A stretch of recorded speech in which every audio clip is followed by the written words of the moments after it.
ఎక్కడెక్కడో కర్నూలు జిల్లాకో ఒంగోలు జిల్లాకో పోయే నీళ్ళని తీసుకొచ్చి రాయదుర్గంలో భావించి పంటలు పండించిన చరిత్ర మనది.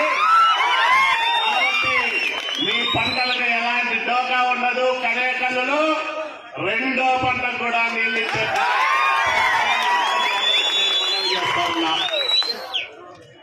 ఎందుకంటే చంద్రబాబు నాయుడు గారి ఆశీస్సులున్నాయి, అధికారుల సహకారం ఉంది, మంత్రులు మనం ఏం చెప్పినా కాదనుకోకుండా మనకు సహాయం చేసే వ్యక్తులున్నారు.